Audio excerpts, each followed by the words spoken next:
Hello everyone. इससे पहले जो है हम लोग जो है भारी जल के बारे में देख रहे थे, D2O है ना, ड्यूटेरियम ऑक्साइड के नाम से जाना जाता है। इसको एक बार रिवाइज कर लेते हैं, फिर फटाफट जो है आगे जो है लेक्चर देखेंगे। ठीक है, ये हमारा 5वां लेक्चर है केमिस्ट्री का। तो देखो हम लोग देख रहे थे भारी जल या इसी को बोलते हैं हैवी वाटर। ठीक है, इसका फॉर्मूला क्या है बोलने से D2O है ना। नॉर्मल वाटर का क्या रहेगा, H2O रहेगा। इसको हैवी वाटर का फॉर्मूला क्या है बोलने से D2O। ठीक है, D2O का मतलब है ड्यूटेरियम ऑक्साइड। इसके खोजकर्ता कौन थे बोलने से यूरे साहब थे। यूरे साहब थे, कब खोजा था बोलने से HC यूरे ने 1932 में खोजा रहा। ठीक, उसके बाद जो भारी जल है, हैवी वाटर है, उसको कैसे प्राप्त किया जाता है बोलने से सामान्य जल के विद्युत अपघटन के द्वारा प्राप्त किया जाता है। इसमें क्या करते हैं, जो नॉर्मल वाटर रहता है उसका 6000 भाग लेते हैं और हैवी वाटर का जो है 1 पार्ट लेते हैं। इसलिए कभी कभी इनके बीच रेशियो भी पूछता है कि सामान्य जल भारी जल में जो है सामान्य जल का परसेंटेज कितना रहता है बोलने से ये रेशियो में बोलोगे तो 6000 और हैवी वाटर का कितना रहेगा, 1 पार्ट रहेगा।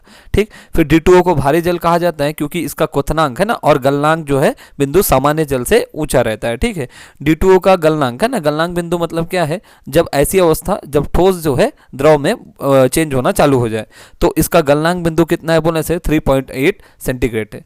उसके बाद इसका क्वथनांक बिंदु क्या है, क्वथनांक बिंदु 101 डिग्री सेंटीग्रेड है। ठीक है, क्वथनांक बिंदु का मतलब जो द्रव जो है एक निश्चित ताप जिसमें द्रव जो है गैस में चेंज होना स्टार्ट कर दे, तो इसका क्वथनांक बिंदु कितना है बोलने से 101 डिग्री सेंटीग्रेड है। ठीक है, वाटर का कितना है 100 डिग्री है और गलनांक है वाटर का कितना बोलने से 0 डिग्री है। ठीक है, तो हैवी वाटर का याद रखोगे, भारी जल का जो है गलनांक बिंदु कितना है 3.8 डिग्री सेंटीग्रेड है। ठीक, उसके बाद क्वथनांक बिंदु कितना है बोलने से 101 डिग्री सेंटीग्रेड है। उसके बाद D2O का जो ड्यूटेरियम ऑक्साइड है इसका यूज़ कहाँ करते हैं, जो नाभिकीय रिएक्टर रहता है उसमें मंदक है ना, मंदक के रूप में इसका यूज़ किया जाता है। उसके बाद समुद्री जल के बारे में हम लोग देख लिए थे, इसका pH कितना रहता है 8 रहता है और ये प्रकृति में कैसा रहेगा बोलने से क्षारीय रहेगा, इसलिए यह जो है एल्काइन होता है, क्षारीय होता है। समुद्री जल में सबसे ज़्यादा क्या पाया जाएगा बोलने से सोडियम पाया जाएगा। ठीक है, समुद्री जल का जो खारापन है ना वो किसके वजह से होता है, NaCl है ना, सोडियम क्लोराइड की वजह से होता है। उसके बाद बताया था वर्षा की बूंद जो है गोल के रूप में आकार है ना, वर्षा की बूंद का जो शेप कैसा रहता है बोलने से गोल रहता है। कारण क्या है, इसमें लगने वाला पृष्ठ तनाव है ना, पृष्ठ तनाव की वजह से जो है वर्षा की बूंदों का आकार कैसा रहता है बोलने से गोल रहता है।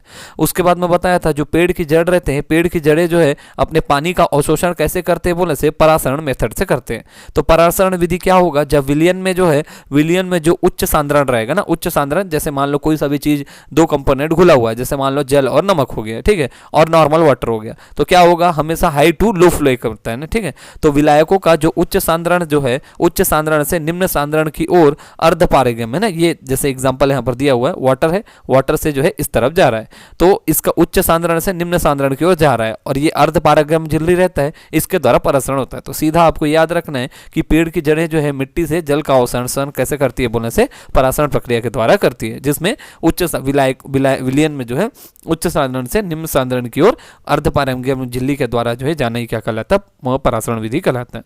उसके बाद जो हाइड्रोजन सल्फाइड है ना, हाइड्रोजन सल्फाइड से क्या मिलता है बोलने से हाइड्रोजन सल्फाइड से जो है सड़े अंडे जैसी जो है गंध आती है। ठीक है, और ज्वालामुखी जब वोल्केनो जो है रिलीज होता है तो ज्वालामुखी से सबसे ज्यादा निकलने वाली गैस का नाम क्या है बोलने से हाइड्रोजन सल्फाइड। यही हाइड्रोजन सल्फाइड से क्या होता है, सड़े अंडे जैसी गंध आती है। ठीक है, उसके बाद देखोगे जल या बर्फ तथा नमक का मिश्रण क्या कहलाता है बोलने से फ्रीजिंग कहलाता है। ठीक है, यदि नॉर्मल बर्फ रहा है ना, बर्फ और नमक मतलब NaCl सोडियम क्लोराइड, बर्फ और नमक का मिश्रण क्या कहलाएगा बोलने से इसको फ्रीजिंग मिक्सचर बोलेंगे। नॉर्मल जो वाटर रहेगा, वाटर और जो है अपना सोडियम क्लोराइड का मिश्रण क्या कहलाएगा बोलने से ब्राइन मिक्सचर कहलाएगा। ठीक, सोडियम के बारे में हम लोग देखे थे कि सोडियम जो है पानी में आग लगा देता है और इसको बुझाने के लिए हम लोग किसका यूज करते हैं, केरोसिन तेल का यूज करते हैं। सोडियम क्या करता है, पानी में आग लगा देता है, जिसे बुझाने के लिए हम लोग केरोसिन ऑयल का यूज करते हैं। सोडियम को रखे भी रहते हैं केरोसिन के तेल वगैरह में। उसके बाद जो है तेल के जो कुएं रहते हैं ना, तेल के कुएं रहते हैं, तेल के कुओं में याद रखना, तेल के कुएं में जब आग लगता है तो आग लगता है, हम लोग ना वाटर का यूज नहीं करते, पानी का यूज नहीं, हम लोग जो है ना पानी का यूज नहीं करते, किसका यूज करते हैं बोले से मिट्टी का यूज करते हैं। तो तेल के कुओं में जब भी आग लगता है तो आग बुझाने के लिए कभी भी पानी का यूज नहीं किया जाता, इसमें जो है मिट्टी का यूज किया जाता है। ठीक है, काहे के लिए किया जाता है बोलने से इसका कारण क्या रहता है, इसका कारण यह रहता है कि पानी का जो घनत्व रहता है, डेंसिटी रहता है, वो उससे ज्यादा रहता है। ठीक है, इसी वजह से तो ये चीज़ बताया कि तेल के कुओं में लगी आग को बुझाने के लिए मिट्टी का यूज़ करते हैं, ना कि पानी का, ठीक है, क्योंकि पानी का डेंसिटी जो है, घनत्व जो है तेल से अधिक होता है और ये क्या करेगा, कुएं की तली में जो है बढ़ जाता है। उसके बाद है ना फास्फोरस, है ना, फास्फोरस को जो है खुली हवा में रखने से क्या होता है, ये अभिक्रिया करके जल जाता है। उसके बाद हमारा अगला टॉपिक है धातु और अधातु। हाँ, हमारा नेक्स्ट टॉपिक है, अगला जो है इंपॉर्टेंट टॉपिक, जिसका नाम है धातु और अधातु। देखो आपके जो सिलेबस जो है, अभी नया सिलेबस जारी हुआ है, उसमें हर एक टॉपिक बताया गया कि केमिस्ट्री सेक्शन कौन से रहेंगे, है ना, बायोलॉजी के सेक्शन कौन से रहेंगे और फिजिक्स के सेक्शन कौन से रहेंगे। देखो जितना सेक्शन बताया है वो तो आपको तैयार करना पड़ेगा, उसके अलावा भी जो हिडन सेक्शन रहेंगे उसको भी आपको तैयार करना पड़ेगा, ठीक है। तो हमारा अगला टॉपिक है जिसका नाम है धातु और अधातु, ठीक है। तो जो हमारे जितने भी हमारे आसपास के जो वातावरण में देखोगे, जितनी भी चीज़ जो दिख रही है वो क्या है, पदार्थ है, ठीक है। पदार्थ क्या है, पदार्थ का जो शुद्धतम अवस्था को क्या बोलते हैं, तत्व बोलते हैं। तो आगे हम लोग देखेंगे पदार्थ कुछ नहीं है, जो कोई भी जो चीज बनता है उसमें जो उपस्थित गुण रहेंगे या उसका संगठन ही क्या कहलाएगा, पदार्थ कहलाएगा। पदार्थ के बारे में दो चीज, पदार्थ जो है सबसे पहले स्थान घेरेगा, उसके बाद दूसरा जो है पदार्थ के बारे में याद रखोगे, पदार्थ का जो है अपना द्रव्यमान होता है, ठीक है। द्रव्यमान और भार में अंतर होता है। द्रव्यमान का मतलब उसमें उपस्थित संगठन, है ना, जो आप कहीं पर भी जाओ वो कभी चेंज नहीं होगा। भार जो है जो ग्रह के अकॉर्डिंग जो है चीज़ें चेंज हो जाएगा। जैसे आप चंद्रमा में ना, चंद्रमा में जो भार जो है, पृथ्वी में जितना भी जो चीज़ का भार है उसका कितना होता है, 1/6 होता है, लेकिन द्रव्यमान कभी चेंज नहीं होता, भार चेंज होता है, ठीक है। तो पदार्थ क्या बोलने से, पदार्थ जो है जितनी भी जो चीज़ें हमको दिख रही है उसमें जो उपस्थित गुण होगा वही जो है ओरिजिनल पदार्थ कहलाएगा, ठीक है। इसके लिए दो बात याद रखना है कि पदार्थ जो है, पहली बात याद रखोगे स्थान घेरता है, और दूसरा जो है पदार्थ में द्रव्यमान उपस्थित होता है, ठीक है। द्रव्यमान जो है कभी भी चेंज नहीं होगा, भार चेंज होता है। तो पदार्थ का जो शुद्धतम अवस्था, इसको क्या बोलते हैं, तत्व बोलते हैं, ठीक है। ये सिर्फ अपने एलिमेंट से ही, अपने परमाणु से ही मिलकर बना होता है, किसी अन्य अणु से जो है मिलकर बना नहीं होता है, ठीक है। इसलिए इसको शुद्धतम अवस्था को बोलते हैं। तो किसी भी पदार्थ की शुद्धतम अवस्था को क्या कहा जाता है, तत्व कहा जाता है। तत्व क्या बोलने से, भौतिक और रासायनिक गुण के आधार पर तत्व को 3 पार्ट में बांटते हैं, ठीक है। तो तत्व कौन कौन से हैं बोलने से, तत्व क्या है बोलने से, भौतिक और रासायनिक गुण के आधार पर तत्व को 3 भाग में बांटा जाता है। पहला है धातु, दूसरा है अधातु और तीसरा है उपधातु, ठीक। तो हम लोग पदार्थ देखें, पदार्थ के शुद्धम अवस्था को तत्व बोलेंगे, और भौतिक और रासायनिक गुण के आधार पर तत्व को 3 भाग में बांटा गया, धातु, अधातु और उपधातु। पहला देखोगे धातु, है ना, धातु को क्या बोलते हैं, मेटल बोलते हैं। धातु पहली बात याद रखोगे, इसकी विशेषताओं पे भी क्वेश्चन आता है, ठीक है। तो धातु क्या है, धातु प्रायः जो है ना, प्रायः मतलब मैक्सिमम जो है, मेजॉरिटी में जो है ना, धातु जो है ठोस अवस्था में पाई जाती है। लेकिन अपवाद क्या है, हमारा मरकरी, ठीक है। मरकरी याद रखोगे, मरकरी एकमात्र ऐसा धातु है जो कमरे का तापमान, है ना, कमरे का एवरेज टेम्परेचर कितना होता है, 25 डिग्री। तो 25 डिग्री का टेम्परेचर पर ये लिक्विड अवस्था में पाया जाता है। तो धातु के बारे में, धातु प्रायः जो है ठोस अवस्था में पाई जाती है, लेकिन अपवाद क्या है, मरकरी। मरकरी कैसा रहता है, कमरे के तापमान जो है, तापमान पर वो द्रव अवस्था में पाया जाता है। उसके बाद मरकरी का जो गलनांक बिंदु है ना, गलनांक बिंदु कितना रहता है बोलने से, -30 डिग्री सेंटीग्रेड रहता है। उसके अलावा याद रखोगे जो सीजियम होता है और गैलियम होता है ना, सीजियम और गैलियम भी जो है ना, कमरे के तापमान से थोड़े अधिक तापमान पर जो है ये भी द्रव अवस्था में पाए जाते हैं। तो पहला जो है धातु है ठोस अवस्था में पाई जाती है प्रायः ना। अपवाद क्या है बोलने से, मरकरी, ये कमरे के तापमान पर लिक्विड अवस्था में पाया जाएगा। उसके बाद इसका गलनांक बिंदु क्या है बोलने से, गलनांक बिंदु बताया था, जो ठोस जो है निश्चित टेम्परेचर पर जो है लिक्विड में चेंज होना चालू हो जाता है। तो कितना है बोलने से, -30 डिग्री सेंटीग्रेड है। उसके बाद जो है सीजियम और गैलियम जो है धातु के कमरे के तापमान से थोड़ा अधिक, लगभग 27-28 डिग्री के टेम्परेचर पर जो है ये द्रव अवस्था में पाई जाती है। उसके बाद हथेली पर रखने से कौन सा धातु पिघलना शुरू कर देता है बोलने से, सीजियम और गैलियम, ठीक है। तो हाथ में रखोगे तो हाथ में रखने से जो है ना, सीजियम और गैलियम जो है पिघलना स्टार्ट हो जाता है, जैसे बर्फ पिघलता है।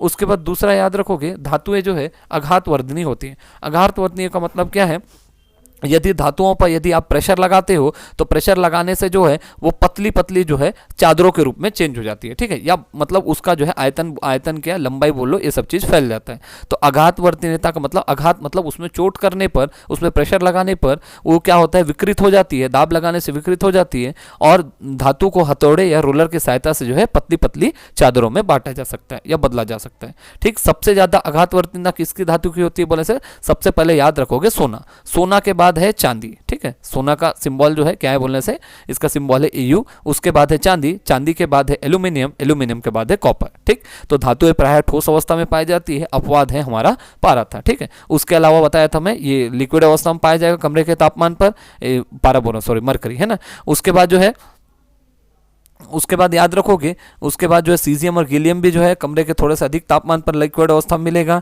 ये दोनों को हाथ में रखोगे तो पिघलना स्टार्ट करेगा। दूसरा जो है धातुओं की विशेषताएं बताया, धातुएं आघातवर्णी होती हैं, मतलब धातुओं का एक गुण होता है कि यदि उस पर प्रेशर लगाए तो अपना जो है ना फॉर्म को चेंज कर देता है और रोलर और हथौड़े की सहायता से जो है इसको बड़े बड़े चादरों में, बड़े बड़े और पतली पतली चादरों में बदला जा सकता है। सबसे ज़्यादा आघातवर्तीता सबसे पहले सोना का, सोना के बाद है चांदी का, उसके बाद है एल्यूमिनियम, उसके बाद है कॉपर। उसके बाद धातुएं तन्य होती है। तन्य का मतलब धातुओं को ना खींच खींच कर जो है पतली पतली जो है ना खींच खींच कर पतली पतली तारों के रूप में बदला जा सकता है। तो एनसीईआरटी में एक एनसीईआरटी के सोर्स के हिसाब से बता रहा हूं कि 1 ग्राम है ना, 1 ग्राम सोना से आप लगभग 2 किलोमीटर लंबा जो है तार खींच सकते हो। पतली तार है ना, पतली तार। तो धातुएं कैसी होती है बोलने से, तन्य होती है। डक्टिलिटी का उसमें गुण होता है, मतलब तन्य का मतलब तन्य जो है खींच खींच कर इसको तार के रूप में बदला जा सकता है। तो सबसे ज्यादा तन्य धातु कौन सा होगा बोलने से, सोना। तो थोड़े से सोने के मात्रा से देखे होगे बहुत सारे जो आभूषण वगैरह बना लेते हैं। तो एनसीईआरटी के हिसाब से देखोगे 1 ग्राम सोने को टुकड़े में खींच कर जो है 2 किलोमीटर लंबे तार में बदला जा सकता है। उसके बाद देखोगे धातुएं जो है ना, प्रायः बोल रहा हूं, मतलब मैक्सिमम पार्ट वही रहेगा लेकिन इसके भी अपवाद रहेंगे। धातुएं जो है प्राय विद्युत और ऊष्मा की सुचालक होती है। सुचालक मतलब इसमें आसानी से जो ऊष्मा और विद्युत का चालन हो जाता है, आसानी से फ्लो हो जाता है, ठीक है। तो सबसे अच्छा सुचालक कौन सा है बोलने से, सबसे अच्छा चालक है चांदी है। चांदी के बाद फिर कॉपर है, फिर एल्यूमिनियम है, ये सब है, ठीक है। लेकिन सबसे बेस्ट बोलने से कौन सा बोलने से, चांदी है ना। देखो उसके अलावा जो है ना सबसे खराब जो है ना सुचालक कौन सा बोलने से, सबसे खराब सुचालक है हमारा लेड है, ठीक है। उसके बाद धातुएं, जितनी भी धातुएं होती हैं वो इलेक्ट्रॉन का त्याग करती है, ठीक है। इलेक्ट्रॉन का त्याग करके क्या करती है, मैं बताया था जो भी एलिमेंट जो है त्याग करेगा तो उसमें प्लस आयन रहेगा और जो ग्रहण करेगा वो माइनस आयन रहेगा। तो जनरली धातुएं जो है इलेक्ट्रॉन का त्याग करती है, त्याग करके ये जो है धनावेशित बनाती है, वही प्लस चिन्ह बनाती है। उसके बाद धातुएं जो है प्रायः चमकीली होती है ना, प्रायः चमकीली होती है, जिसमें हो गया आपका गोल्ड हो गया, सिल्वर हो गया, कॉपर हो गया, आयरन हो गया। उसके बाद जो है ना धातुओं के जो ऑक्साइड है ना, धातुओं के ऑक्साइड कैसे होते हैं बोलने से, धातुओं के ऑक्साइड जो है बेसिक नेचर में होते हैं, ठीक है, या क्षारीय नेचर में होते हैं। और क्षारीय नेचर में होंगे मतलब इनका पीएच मान कितना होगा, 7 से ज्यादा होगा और 14 से कम होगा, ठीक। उसके बाद याद रखोगे जो ऐसे ऑक्साइड है ना, ऐसे ऑक्साइड जो दोनों माध्यम में काम करते हैं। देखो उभयधर्मी मैं बताया था, मतलब जो अम्ल के साथ क्षार के रूप में और क्षार के साथ अम्ल के रूप में काम करें, तो उन्हीं को क्या बोलते हैं, उभयधर्मी ऑक्साइड बोलते हैं, ठीक है। धातुओं का ऑक्साइड प्रायः क्षारीय होते हैं, अधातु के प्रायः किसमें होते हैं, अधातु के प्रायः जो है अम्लीय होते हैं। लेकिन ऐसे ऑक्साइड जो उभयधर्मी हो, उभयधर्मी का मतलब वो धातु अम्ल के साथ क्षारीय के साथ अम्लीय रूप में काम करेंगे। तो ऐसे ऑक्साइड जो अम्लीय और क्षारीय दोनों प्राकृतिक होते हैं उन्हें उभयधर्मी ऑक्साइड कहते हैं। ये कौन कौन से होंगे बोलने से, एक तो याद रखोगे जिंक ऑक्साइड और दूसरा है एल्यूमिनियम ऑक्साइड, ठीक। एल्यूमिनियम ऑक्साइड की वजह से जो है, ऑक्साइड की परत की वजह से जो है ना एल्यूमिनियम में जो है जंग वगैरह नहीं लगता है। तो जिंक ऑक्साइड हो गया और एल्यूमिनियम ऑक्साइड हो गया, ये दोनों के दोनों कैसे ऑक्साइड है बोलने से, उभयधर्मी ऑक्साइड है। और बताया धातुओं के ऐसे ऑक्साइड जो अम्ल के साथ तो क्षार के जैसा और क्षार के साथ जो है अम्ल जैसा व्यवहार करे, उसे ही उभयधर्मी ऑक्साइड कहते हैं, ठीक है। धातुओं के ऑक्साइड कैसे रहते हैं, प्रायः क्षारीय रहते हैं। और दूसरा ऐसे ऑक्साइड जो अम्ल और क्षार दोनों प्रकृति के होंगे उनको उभयधर्मी बोलेंगे। एग्जाम्पल क्या है बोलने से, जिंक ऑक्साइड और एल्यूमिनियम ऑक्साइड याद रखोगे। उसके बाद देखो धातुओं के गुण देखे, उसके बाद अधातु है ना, नॉन मेटल के गुण देखेंगे। प्रायः जो है ना अधातु जो है गैसीय अवस्था में पाए जाते हैं। मैं प्रायः बोल रहा हूं मतलब मैक्सिमम होगा, लेकिन इसमें भी अपवाद होगा। जैसे धातुएं ठोस होती है, लेकिन जो यहां पर हम लोग देखे थे मरकरी जो है आपका वो लिक्विड अवस्था में था, सीजियम और गैलियम जो है द्रव अवस्था में रहा वो भी, ठीक है। उसके बाद जो मैं बताया अधातुएं प्रायः जो है कैसी अवस्था में पाई जाती है बोलने से, गैसीय अवस्था में पाई जाती है, ठीक है। और अधातुएं क्या होती है, प्रायः जो है मुलायम होती है। लेकिन कुछ अधातु को छोड़ दो, जैसे कुछ अधातु जो है ठोस अवस्था में पाई जाती है। देखो मैक्सिमम बोल रहा हूं तो हर चीज का अपवाद रहेगा। तो प्रायः अधातुएं गैसीय अवस्था में पाई जाती है और ये मुलायम होती है। लेकिन कुछ अपवाद क्या है बोलने से, जो ठोस अवस्था मिलेगा, एक तो हीरा, डायमंड बताया था मैं, कार्बन का अपरूप बता रहा था जिसमें मैं कार्बन के अपरूप में हीरा, ग्रेफाइट, फुलरेन हो गया, ग्रेफाइन हो गया, ये सब के बारे में मैं ग्रेफिन के बारे में बताया था। तो हीरा क्या है, हीरा भी जो है अधातु है, ठीक है। और ये कैसी अवस्था में पाया जाएगा बोलने से, ठोस अवस्था में पाया जाएगा। उसके बाद आयोडीन हो गया, उसके बाद सल्फर हो गया, उसके बाद फास्फोरस हो गया, ये सभी के सभी जो है अधातु है, लेकिन कैसी अवस्था में पाए जाते हैं बोलने से, ठोस अवस्था में पाए जाते हैं। उसके बाद याद रखोगे ब्रोमीन है ना, ब्रोमाइन जो है अकेला ऐसा अधातु है जो लिक्विड अवस्था में पाया जाता है। अधातु के बारे में हम लोग पढ़े, प्रायः गैसीय अवस्था में पाए जाते हैं, लेकिन अपवाद ठोस के रूप में क्या क्या था बोलने से, हीरा था, आयोडीन था, सल्फर था और फास्फोरस था। उसके बाद लिक्विड अवस्था में कौन पाया जाएगा, एकमात्र जो है ब्रोमीन है ना, ब्रोमाइन जो है ऐसा अकेला धातु है जो लिक्विड अवस्था में पाया जाएगा। उसके बाद देखोगे वहां पर हम लोग देखे थे तन्यता का गुण रहेगा, आघातवर्ती रहेगी, मतलब पतली पतली चादरें बनेंगी, पतले पतले जो है तार के रूप में लंबाई खींच सकते हैं, लेकिन इसमें ये गुण नहीं रहेगा। अधातुएं प्राय क्या रहते हैं, भंगुर रहते हैं। भंगुर मतलब आसानी से टूट जाने वाला रहता है, ठीक है। अधातुएं जो है ना प्राय भंगुर प्रकृति की होती है, कठोर होती है लेकिन आसानी से टूट जाने वाली होती है। दूसरा अधातुएं जो अतन्य होती है, मतलब इससे लंबे लंबे जो है तार का निर्माण हम लोग खींच कर जो है तार नहीं बनाया जा सकता। उसके बाद जो है जो मेटल्स थे, धातुएं थी, वो विद्युत का और उष्मा का सुचालक होती है, मतलब वहां जो है विद्युत और उष्मा का आसानी से फ्लो हो जाता है, चालन करने की अनुमति देता है। लेकिन जो है ना अधातुएं जो है ना प्रायः विद्युत की खराब सुचालक होती है ना, मतलब कुचालक हो सकती है बोल सकते हैं, क्योंकि इनके पास जो है मुक्त आयन मुक्त इलेक्ट्रॉन जो है नहीं होते, ठीक है। लेकिन इसका भी अपवाद है, जो कार्बन के एक अप्रूव पड़े थे जिसका नाम था ग्रेफाइट, उसमें बताया था मैं, इसमें जो है ना कार्बन कार्बन के बीच जो है तीन कार्बन के बीच जुड़े रहेंगे और एक इलेक्ट्रॉन वहां पर मुक्त रहेगा। कार्बन की संयोजकता हम लोग देखे थे 4 था, है ना, कार्बन कार्बन के बीच 4 कार्बन से जुड़ा रहेगा, तो वो जो है हीरे में देखे थे। उसके बाद ग्रेफाइट में देखे थे एक कार्बन 3 अन्य कार्बन से जुड़ा रहेगा, ठीक है।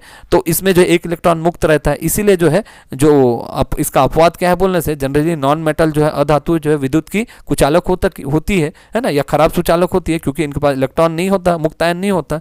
इसका अपवाद क्या है, ग्रेफाइट। ग्रेफाइट जो है अधातु है और विद्युत का अच्छा सुचालक भी है।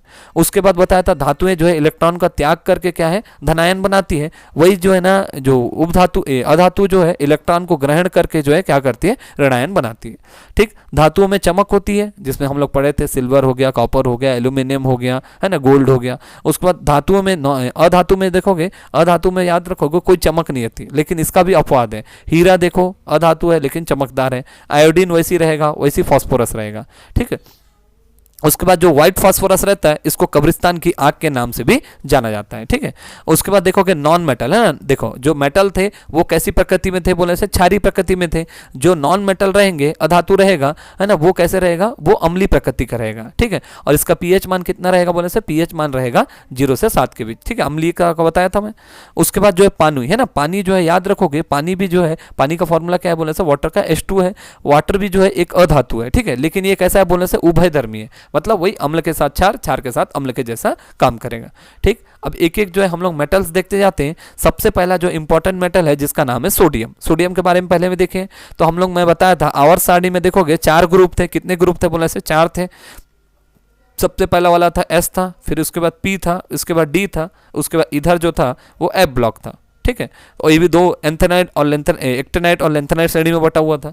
तो सोडियम याद रखोगे, सोडियम जो है एस ब्लॉक में पाया जाता है, और एस ब्लॉक में भी कौन सा वर्ग बोलने से, पहले वर्ग में, ठीक है। और मैं बताया था पहले वर्ग को क्या बोलते हैं, क्षारीय धातु बोलते हैं, और दूसरे वर्ग को बताया था मैं क्षारीय मृदा धातु बोलते हैं। तो सबसे पहले सोडियम जो है एस ब्लॉक में पाया जाता है। दूसरा कौन से वर्ग में आता है बोलने से, वर्ग नंबर 1 में आता है, ठीक है। और प्रकृति कैसी है बोलने से, क्षारीय है। इसका परमाणु क्रमांक कितना होगा, परमाणु क्रमांक बताया था, नीचे में परमाणु क्रमांक लिखते हैं, ऊपर में जो है परमाणु भार लिखते हैं। तो सोडियम का परमाणु क्रमांक कितना होगा, 11 होगा, और इसका परमाणु भार कितना होगा बोलने से 23 होगा। इसकी संयोजकता कितनी होती है बोलने से, वैलेंसी कितना होता है, 1 होता है। जैसे कार्बन का 4 होता है, वैसे इसका कितना होता है बोलने से 1। जनरली वर्ग 1 के जितने भी एलिमेंट है उसकी संयोजकता कितनी होती है, 1 होती है। वर्ग 2 वाले का 2 होगा। तो सोडियम जो है ना अत्यधिक क्रियाशील धातु है। इसको क्या है, कभी भी हवा में या पानी में खुले अवस्था में नहीं छोड़ सकते। यदि इसको खुले अवस्था में छोड़ेंगे तो तुरंत जो है पानी और हवा के साथ क्या करेगा, अभिक्रिया कर लेगा, और इसलिए क्या होता है, इसके तापमान को रेगुलेट करने या कम करने के लिए इसको कहाँ रखते हैं बोलने से, केरोसिन के तेल में डुबोकर रखा जाता है, ठीक है। तो सोडियम के बारे में बताया, सोडियम जो है आपका एस ब्लॉक में मिलेगा, वर्ग नंबर 1, क्षारीय धातु है, 11 परमाणु क्रमांक है, 23 परमाणु भार है। उसके बाद जो है इसकी संयोजकता 1 होती है, अत्यधिक क्रियाशील धातु है, जो पानी और हवा के साथ मिलकर जो है आसानी से अभिक्रिया कर लेता है, इसीलिए जो है इसके तापमान को रेगुलेट करने या कम करने के लिए जो है इसको केरोसिन के तेल में डुबोकर रखा जाता है। सोडियम क्या है, एक टाइप का याद रखोगे, एक मुलायम धातु भी है। इसको आसानी से जो है आप चाकू से काट सकते हो। वैसे पोटेशियम भी रहेगा, इसको आसानी से आप काट लोगे, ठीक है। उसके बाद सोडियम का जो भार है ना, वाटर के जो भार से भी ना, पानी के भार से भी हल्का होता है, ठीक है, पानी से भी हल्का होता है। सोडियम का यूज कहाँ करते हैं, सोडियम का यूज जो है सोडियम वेपर है ना, सोडियम वेपर या सोडियम वाष्प का यूज में, सोडियम का यूज याद रखोगे सोडियम वेपर के रूप में लैंपों में किया जाता है, तथा ये जो है जलने पर कैसा रंग देता है बोलने से, पीला रंग देता है। उसके बाद जो लिक्विड है ना, लिक्विड सोडियम है ना, लिक्विड सोडियम है, इसका यूज जो है नाभिकीय रिएक्टर में कूलेंट है ना, कूलेंट शीतलक के रूप में करते हैं, ठीक है। तो लिक्विड सोडियम का यूज जो है हम लोग नाभिकीय रिएक्टर में कूलेंट के रूप में भी करते हैं, ठीक है। उसके बाद देखोगे सोडियम के क्या क्या यौगिक है। सोडियम के यौगिक देखोगे तो देखो मैं आपको बताया था, चाहे आपका प्रबल अम्ल हो और प्रबल क्षार हो, जनरली अम्ल और क्षार मिलकर क्या बनाते हैं, लवण बनाते हैं, सॉल्ट बनाते हैं। हम लोग देखे थे है ना, अम्ल क्षार और लवण का टॉपिक देखे रहे कार्बनिक यौगिक में। तो अम्ल और क्षार मिलकर, चाहे प्रबल अम्ल और प्रबल क्षार हो, चाहे दुर्बल अम्ल हो दुर्बल क्षार हो, तो इन लोग मिलकर क्या बनाते हैं बोलने से, है ना, नमक का निर्माण करते हैं, लवण का निर्माण करते हैं। तो देखोगे यहाँ पर जो है सबसे पहले हम लोग अम्ल देखे थे, एक HCl जिसका नाम था हाइड्रोक्लोरिक एसिड, जो हमारे अग्नाशय वगैरह में पाया जाएगा। ठीक है, तो HCl जो देखोगे, HCl जो है स्ट्रॉन्ग एसिड है। उसके बाद NaOH, इसका नाम है सोडियम हाइड्रोक्साइड, ये स्ट्रॉन्ग बेस है। ये दोनों मिलके ना, दोनों मिलके देखोगे N है ना, Na यहाँ से सोडियम हो गया, Cl इधर से क्लोरीन हो गया, तो NaCl है ना, NaCl जो अभिक्रिया करके जो है NaCl प्लस वाटर बनता है। ठीक है, NaCl हमारा क्या कहलाएगा, यही सोडियम क्लोराइड, जिसको क्या बोलते हैं, खाने का नमक है, टेबल सॉल्ट के नाम से भी जाना जाता है। ठीक है, तो सोडियम के यौगिक में देखोगे सबसे पहला सोडियम क्लोराइड। सोडियम क्लोराइड कैसे बनेगा, जो HCl हो गया और जो है HCl के बाद जो है आपका जो है सोडियम हाइड्रोक्साइड है ना, सोडियम ऑक्साइड NaOH, ये दोनों अभिक्रिया करके जो है NaCl प्लस H2O जो है हमको प्राप्त होता है। ठीक है, तो NaCl का pH मान क्या कितना होता है बोलने से 7 होता है। उसके बाद मैं बताया समुद्र का जो है पानी खारा होने के कारण जो है ना, कारण क्या है बोलने से NaCl है। NaCl का यूज़, जो सोडियम क्लोराइड का यूज़ हम लोग किसको करते हैं, बर्फ़ को पिघलने से बचाने के लिए भी हम लोग इसका यूज़ करते हैं। ठीक, उसके बाद देखोगे सोडियम कार्बोनेट है ना, सोडियम कार्बोनेट जनरली इसी को धावन सोडा या धोने का सोडा ये भी के नाम से भी जाना जाता है। तो सोडियम कार्बोनेट बनता कैसे है, ठीक है, एक तो याद रखोगे सोडियम हाइड्रोक्साइड है ना, सोडियम हाइड्रोक्साइड जो NaOH हम लोग देखे थे है ना, सोडियम हाइड्रोक्साइड के 2 मॉलिक्यूल और उसके बाद जो है ना कार्बोनिक एसिड है ना, कार्बोनिक एसिड का फॉर्मूला क्या बोलते हैं, H2CO3, और सोडियम हाइड्रोक्साइड के 2 मॉलिक्यूल और कार्बोनिक एसिड जो है ये दोनों अभिक्रिया करके Na2CO3 है ना, Na2CO3 मतलब क्या है, सोडियम कार्बोनेट, इसी को क्या बोलते हैं, धावन सोडा भी बोलते हैं। ठीक है, Na2CO3 सोडियम कार्बोनेट का निर्माण करते हैं, प्लस जो है वाटर के जो है 2 मॉलिक्यूल हमको प्राप्त होते हैं।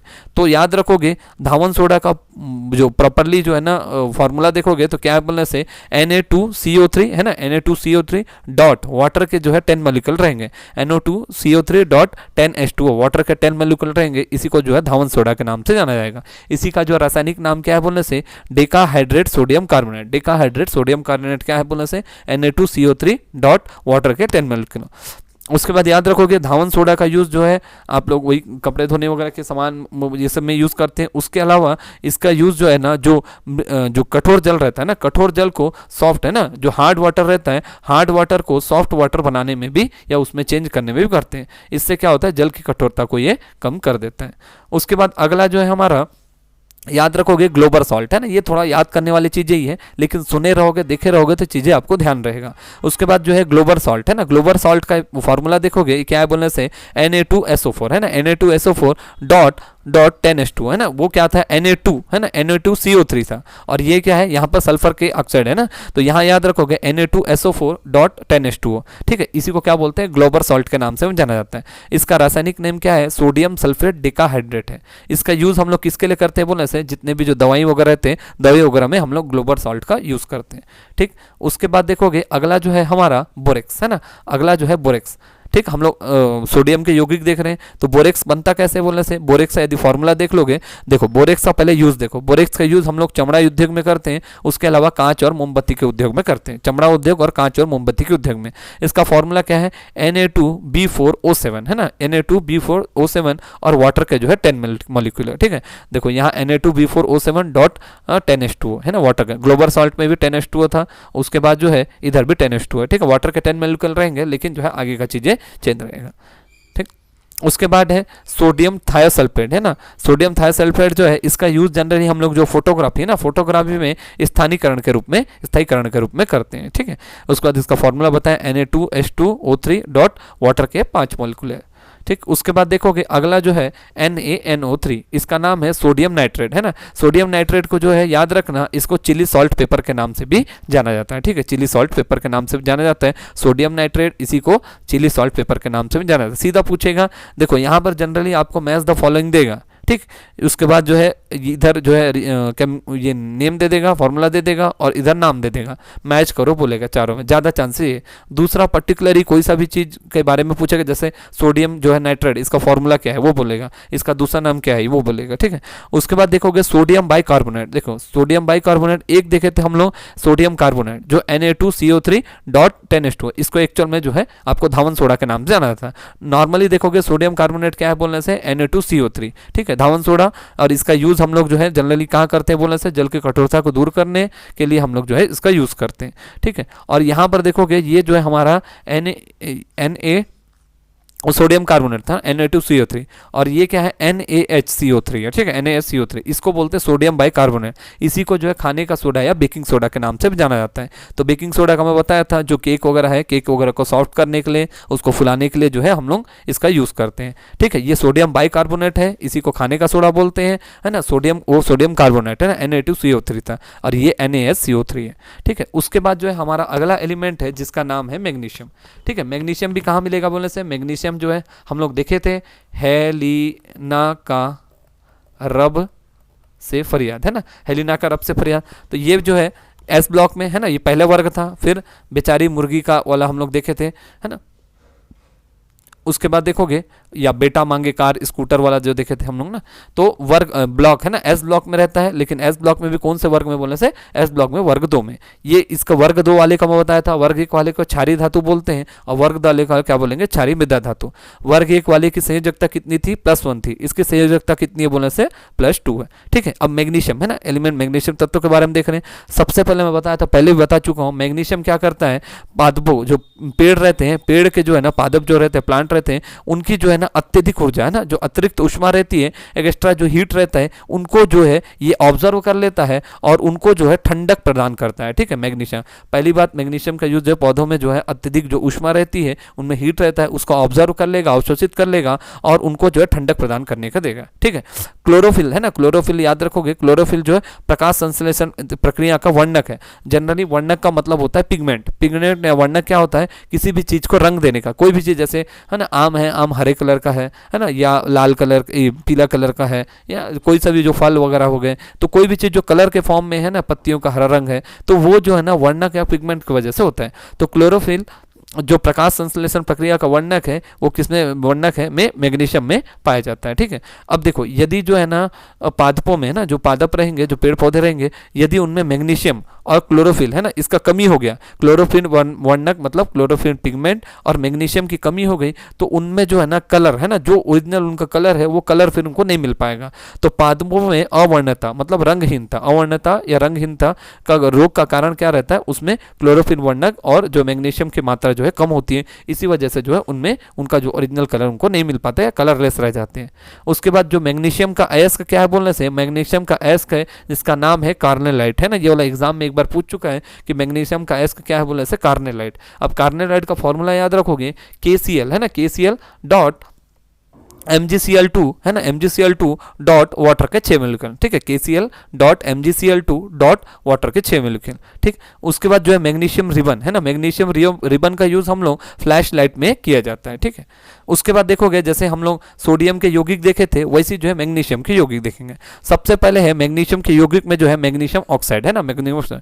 तो मैग्नीशियम ऑक्साइड क्या होता है, ये एक जो है ना कठोर जो है खनिज पदार्थ है। जनरली इसका यूज क्या करते हैं, देखो मैग्नीशियम ऑक्साइड जो है ना एक कठोर जो है मिनरल प्रोडक्ट है। ये जो है ना ये हाई टेम्परेचर को सहन कर सकता है, तो उच्च तापमान को सहन कर सकता है, लगभग 2000 से 3000 डिग्री सेंटीग्रेड तापमान तक को सहन कर सकता है। इसीलिए जो ईंट का भट्टी वगैरह रहता है, इसमें जो है ईंट के भट्टी में जो है ईंट का भट्टी वगैरह में जो है हम लोग है ना मैग्नीशियम ऑक्साइड का जो है हम लोग यूज करते हैं, ठीक है। तो मैग्नीशियम ऑक्साइड MgO है, ये जो है एक कठोर खनिज पदार्थ है।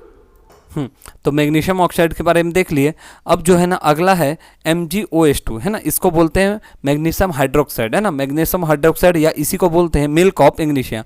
और मैं बता चुका हूँ कि इसका यूज़ जो है हम लोग किसके लिए करते हैं बोलने से, अम्लनाशक मतलब एंटी एसिड के रूप में करते हैं। जितने भी जो डाइजिन हो गए या इनो हो गए, तो वो जो है इसी फॉर्म में काम करते हैं। मतलब उसमें जो मेन कंपोनेंट क्या रहता है बोलने से मैग्नीशियम हाइड्रोक्साइड रहता है, ठीक है। तो इसी को मैग्नीशियम हाइड्रोक्साइड या मिल्क ऑफ मैग्नीशिया के नाम से जाना जाता है। ये अम्ल आजनाशक या एंटी एसिड के रूप में काम करता है, और इसका मान pH मान कितना रहेगा 10.5, मतलब प्रकृति में कैसा रहेगा, क्षारीय रहेगा। ठीक है, उसके बाद देखोगे एप्सम लवण है ना, एप्सम लवण जो है इसका फॉर्मूला क्या है बोलने से MgSO4 है ना, MgSO4.7H2O, मतलब वाटर के 7 मॉलिक्यूल और MgSO4 है ना, MgSO4.7H2O जो है एप्सम लवण का फॉर्मूला है। और इसको याद रखोगे, एप्सम लवण का यूज जनरली जितने भी जो लूज मोशन रहते हैं उसकी दवाई में हम, लूज मोशन होता है जो लूज मोशन की दवाई में जो है इसको बनाने में हम लोग यूज करते हैं।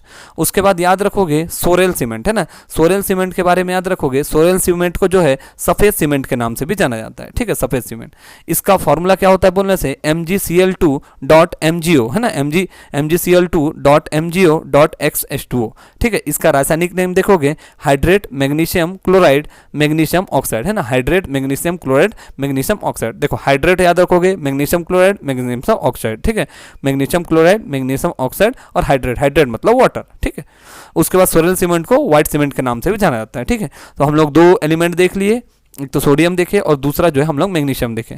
तीसरा इंपॉर्टेंट है हमारा एलिमेंट है हमारा कैल्शियम। ठीक है, तो कैल्शियम भी जो है एस ब्लॉक में मिलेगा, वर्ग नंबर 2 में। इसकी भी संयोजकता कितनी होगी, 2 रहेगी, 2 बताया था सेकंड वर्ग वाले का। उसके बाद इसको क्षारीय मृदा धातु तत्व भी कहते हैं। कैल्शियम का जो मेन जो है और है अयस्क क्या है बोलने से कैल्शियम कार्बोनेट है। ठीक है, कैल्शियम कार्बोनेट, इसी को लाइमस्टोन या चूना पत्थर के नाम से भी जाना जाता है। ठीक है, कैल्शियम क्या रहता है भाई, कैल्शियम जो है हमारे जो टूथपेस्ट रहता है, जो टूथपेस्ट करते हैं, जो जितने भी ब्रश में जो पेस्ट लगाते हैं, टूथपेस्ट में जो है फास्फोराइट है ना, फास्फोराइट के रूप में मौजूद रहता है। और फास्फोराइट का फॉर्मूला क्या है, Ca3PO4 का होल ट्वाइस। ठीक है, तो ये जो कैल्शियम जो हमारे टूथपेस्ट में फास्फोराइट के रूप में रहता है, और इसका मुख्य अयस्क क्या है बोलने से कैल्शियम कार्बोनेट है। कैल्शियम की मुख्य अभिक्रिया याद रखोगे। ठीक है, देखो कैल्शियम का याद रखोगे, देखो कैल्शियम ना 2 कंडीशन, एक यदि वो ऑक्सीजन के साथ मिलेगा। ठीक है, एक वो यदि जो है वाटर के मॉलिक्यूल्स के साथ मिलेगा। ठीक है, वाटर के 2 मॉलिक्यूल है ना, वाटर के। कैल्शियम यदि ऑक्सीजन के साथ मिलेगा तो ये क्या बनाएगा, CaO बनाएगा। ठीक है, CaO कैल्शियम ऑक्साइड बनाएगा। इसी को क्या बोलते हैं, बिना बुझा हुआ चूना बोलते हैं। ठीक है, बिना बुझा हुआ चूना मतलब ये जनरली जो है बिना बुझा हुआ चूना जो है किसके काम आएगा बोलने से, सीमेंट के निर्माण में काम आएगा। कैल्शियम यदि ऑक्सीजन के साथ अभिक्रिया करता है तो क्या बनेगा, कैल्शियम ऑक्साइड बनेगा। इसी को जो है बिना बुझा हुआ चूना बोलते हैं, और बिना बुझा चूना जो है सीमेंट के निर्माण में सहायक है। वही जो है कैल्शियम जो है वाटर के 2 मॉलिक्यूल के साथ मिलेगा तो क्या बनेगा, देखो वाटर के 2 मॉलिक्यूल के साथ मिला तो ये CaOH का whole twice plus H2 gas release होगा। ठीक, इसको बोलेंगे कैल्शियम हाइड्रोक्साइड। यही जो है टेक्निकल भाषा में इसको बोलते हैं बुझा हुआ चूना या खाने का चूना। ठीक, खाने योग्य चूना या बुझा हुआ चूना बोलते हैं। ठीक है, तो ऑक्सीजन के साथ मिलेगा कैल्शियम ऑक्साइड बनाएगा है ना, इसी को बिना बुझा चूना बोलेंगे जो सीमेंट के निर्माण में सहायक रहेगा। वही वाटर के 2 मॉलिक्यूल के साथ जुड़ेगा तो कैल्शियम हाइड्रोक्साइड बनाएगा और H2S जो है रिलीज करेगा। इसी को जो है बुझा हुआ चूना या खाने योग्य चूना भी बोलेंगे। ठीक, जो अंडा रहता है, अंडा है ना, अंडा जो है याद रखोगे, अंडा का जो आउटर लेयर रहता है, व्हाइट वाला जो लेयर रहता है, वो जो है ना इतना हार्ड रहने का कारण क्या है, हार्ड रहने का कारण जो है उसमें कैल्शियम कार्बोनेट CaCO3। ठीक है, वो किससे बना रहता है बोलने से, अंडे का जो बाहरी आवरण है वो कैल्शियम कार्बोनेट से बना होता है, इसी वजह से वो कठोर रहता है। ठीक है, उसके बाद देखोगे कैल्शियम की यौगिक है ना, कैल्शियम यौगिक याद रखोगे। देखो ये चीज भी अच्छे से याद रखना है। देखो CaSO4 इसको बोलते हैं कैल्शियम सल्फाइड। ठीक है, कैल्शियम सल्फाइड .2H2O। ठीक है, कैल्शियम सल्फाइड .2H2O मतलब वाटर के 2 मॉलिक्यूल है। कैल्शियम सल्फाइड और वाटर के 2 मॉलिक्यूल मिलेंगे तो इसी का दूसरा नाम क्या है बोलने से, जिप्सम है। ठीक, इसी का जो रासायनिक नाम क्या है बोलने से, डाइहाइड्रेट कैल्शियम सल्फेट। ठीक है, CaSO4 तो कैल्शियम सल्फेट हो गया, उसका हाइड्रेट मतलब वाटर हो गया, डाई मतलब 2 हो गया। ठीक है, डाइहाइड्रेट कैल्शियम सल्फेट इसका रासायनिक नाम है। इसी का दूसरा नाम क्या है बोलने से, जिप्सम। जिप्सम क्या होता है भाई, जिप्सम का पहला यूज सबसे पहले जो हमारा सीमेंट रहता है ना, सीमेंट बनाने में मेन कंपोनेंट है। ठीक है, सीमेंट निर्माण में इसका यूज करते हैं। दूसरा जो मृदा मिट्टी रहता है ना, मिट्टी में यदि अम्लीयता ज्यादा होगी तो अम्लीयता को दूर करने के लिए भी जो है इसको यूज करते हैं। दूसरा जिप्सम का यूज जो है हम लोग उर्वरक बनाने के लिए भी करते हैं। याद रखोगे CaSO4 है ना, कैल्शियम सल्फेट डॉट वाटर के जो है 2 मॉलिक्यूल रहेंगे, ये दोनों मिलकर जो है डाइहाइड्रेट कैल्शियम सल्फेट का निर्माण करेंगे। ठीक है, या इसका रासायनिक फार्मूला भी बोल सकते हैं। इसका दूसरा नाम जिप्सम है, जो सीमेंट के निर्माण में है ना, मिट्टी की अम्लीयता को दूर करने में, उर्वरक बनाने में यूज करता है। वही जो है ना कैल्शियम सल्फेट, और जो यहाँ पर 2 वाटर मॉलिक्यूल थे, वो वाटर के 2 मॉलिक्यूल थे, यदि हाफ वाटर के मॉलिक्यूल मिलते हैं, हाफ वाटर का मॉलिक्यूल मिलता है तो इससे बनता है आपका POP। पीओपी का मतलब है प्लास्टिक ऑफ पेरिस, है ना। जनरली जितने भी जो हाथ पैर वगैरह टूटते हैं तो उसमें यूज करते हैं, है ना। देखो यही चीज बताया, CaSO4 calcium sulphate dot half water के मॉलिक्यूल, इसी को बोलते हैं सेमी, है ना, सेमी हाइड्रेट कैल्शियम सल्फेट, है ना। कैल्शियम सल्फेट रहेगा और हाइड्रेट मतलब वाटर रहेगा, हाफ मतलब है सेमी, ठीक, सेमी हाइड्रेट कैल्शियम सल्फेट। इसी का दूसरा नाम क्या है, प्लास्टर ऑफ पेरिस के नाम से भी जाना जाता है। तो CaSO4 वही चीज, देखो कैसे बनेगा पीओपी, है ना, जो कैल्शियम सल्फेट हो गया डॉट वाटर के 2 मॉलिक्यूल हो गए प्लस हीट, है ना, इसमें 120 डिग्री का टेम्परेचर दिया जाएगा, ठीक है। तो कैल्शियम सल्फेट और वाटर के 2 मॉलिक्यूल जो है मिलेंगे और इसमें जो है 120 डिग्री का टेम्परेचर दिया जाएगा, तो ये किस में टूटेगा बोलने से, है ना, CaSO4 डॉट हाफ H2O में टूटेगा। इसी को जो है पीओपी या प्लास्टर ऑफ पेरिस के नाम से भी जाना जाता है। जितने भी जो टूटी हड्डी रहती है वहाँ पर प्लास्टर करने में, मूर्तियाँ वगैरह बनाते हैं, जो उसको स्ट्रक्चर प्रदान करने में, कठोरता प्रदान करने में जो है इसका यूज़ किया जाता है, ठीक। उसके बाद याद रखोगे CaC2, है ना, CaC2 का मतलब है कैल्शियम कार्बाइड के नाम से भी जाना जाता है। तो जितने भी जो फल वगैरह है जो आर्टिफिशियली तरीके से, ना, आर्टिफिशियली तरीके से जो है कैल्शियम कार्बाइड का यूज करते हैं आर्टिफिशियली रूप से फलों को पकाने में, ठीक है। फलों को पकाने में आर्टिफिशियली रूप से, कृत्रिम रूप से कैल्शियम कार्बाइड का यूज करते हैं, जिसका फॉर्मूला क्या है, CaC2, ठीक। तो CaC2 जो है वाटर के साथ मिलेगा और C2H2 गैस बनाएगा ना, जो एसिटिलीन गैस के बारे में हम लोग देखे थे, ठीक है। तो CaC2 जो है वाटर के साथ मिलकर C2H2 गैस का, एसिटिलीन गैस का निर्माण करता है। उसके बाद जो है CaCN2, है ना, इसका नाम है कैल्शियम साइनाइड या इसका नाम है साइनामाइड भी बोलते हैं। ये क्या भैया, CaCN2 जो है एक जहरीला गैस है या जहरीला पदार्थ है। इसका यूज जो है हम लोग जनरली कीटनाशक के रूप में करते हैं, ठीक है। कैल्शियम भैया जो मानव शरीर में जो है सबसे ज्यादा प्रचुर मात्रा में पाया जाने वाला खनिज भी है, मिनरल भी है, ठीक। उसके बाद देखोगे ब्लीचिंग पाउडर, है ना, जो ब्लीचिंग पाउडर रहता है इसका फॉर्मूला याद रखना, CaOCl2 इसको बोलते हैं, है ना। Cl2 मतलब ये क्लोरीन हो गया, ठीक है। कैल्शियम ऑक्सीक्लोराइड, है ना, कैल्शियम ऑक्सीक्लोराइड या कैल्शियम हाइपोक्लोराइड, ठीक है। या दो नाम है, कैल्शियम ऑक्सीक्लोराइड बोलते हैं या कैल्शियम हाइपोक्लोराइड के नाम से भी जाना जाता है।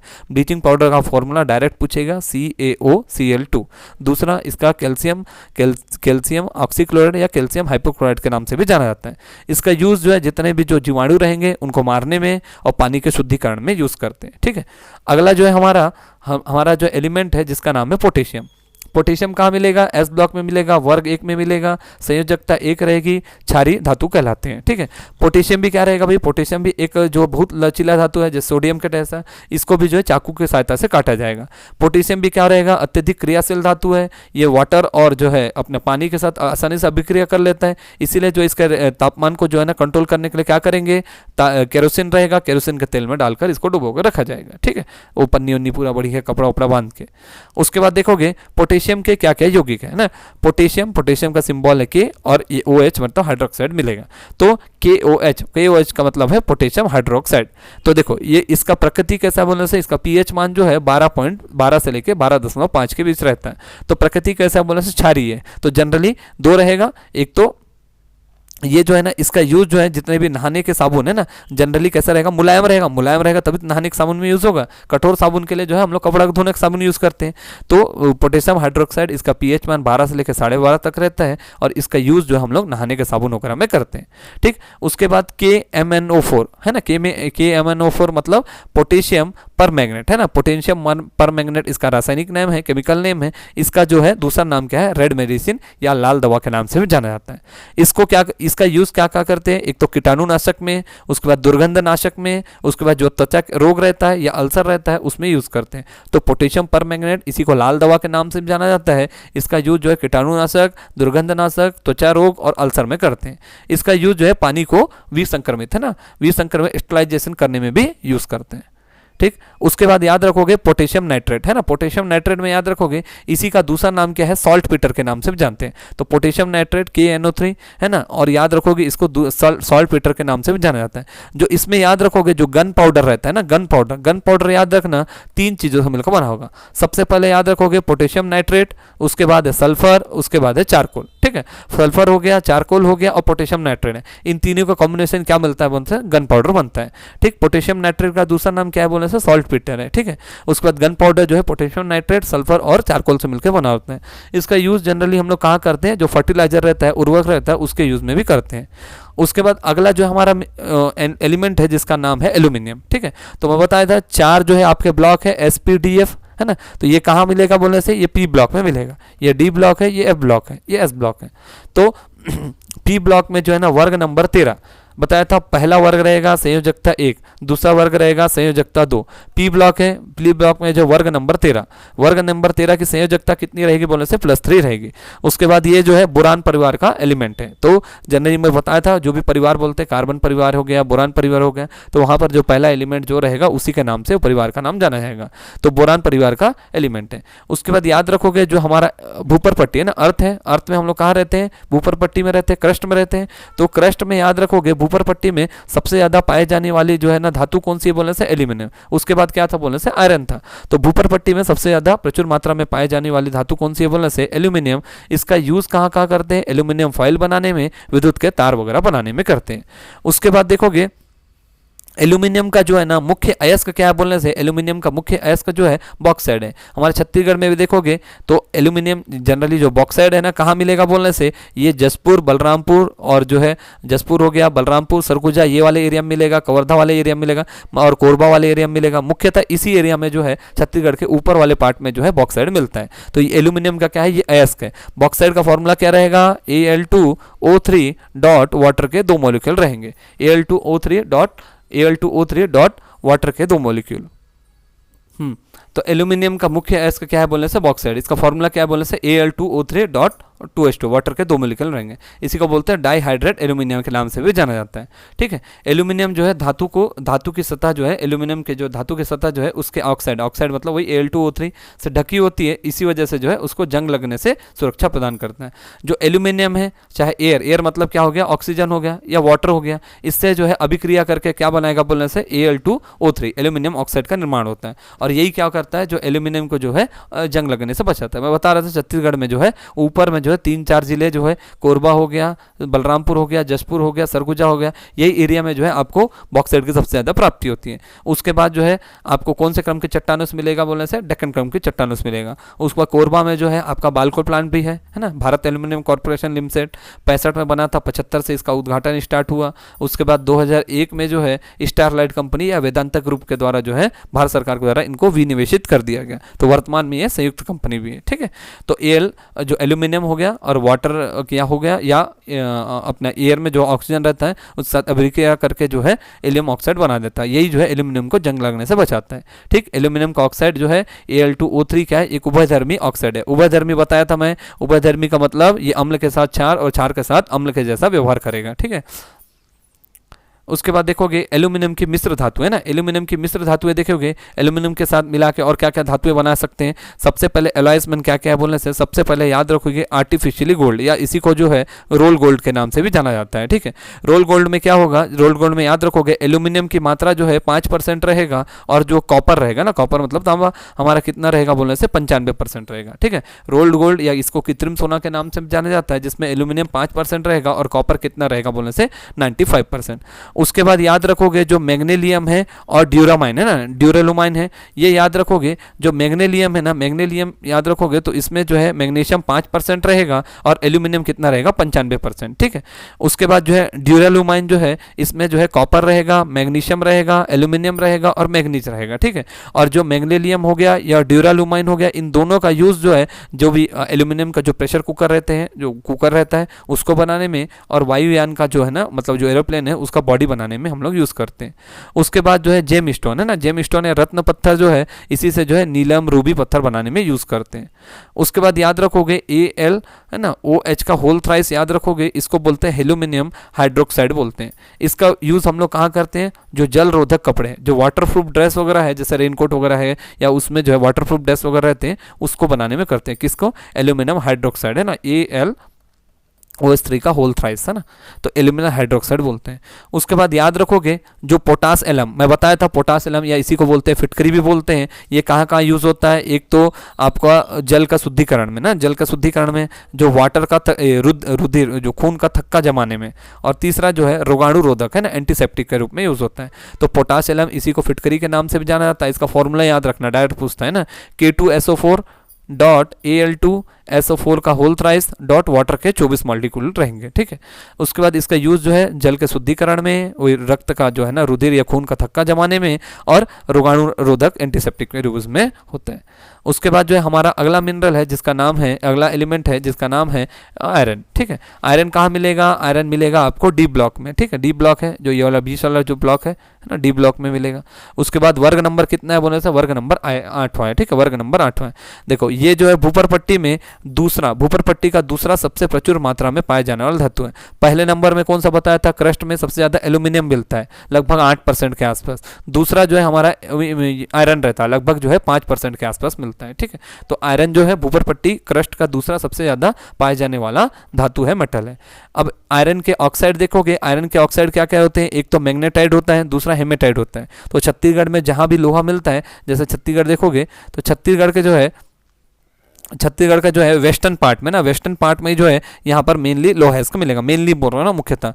जैसे कवर्धा हो गया, राजनांदगांव हो गया, उसके बाद जो है आपका कांकेर हो गया, फिर नारायणपुर हो गया, फिर उसके बाद जो है दंतेवाड़ा हो गया, इस एरिया में ना बालोद हो गया, है ना। इस एरिया में जो है, इस एरिया में जो है आपको सबसे ज़्यादा क्या मिलेगा? आयरन और मिलेगा, ठीक है, लोहा ऐसा मिलेंगे।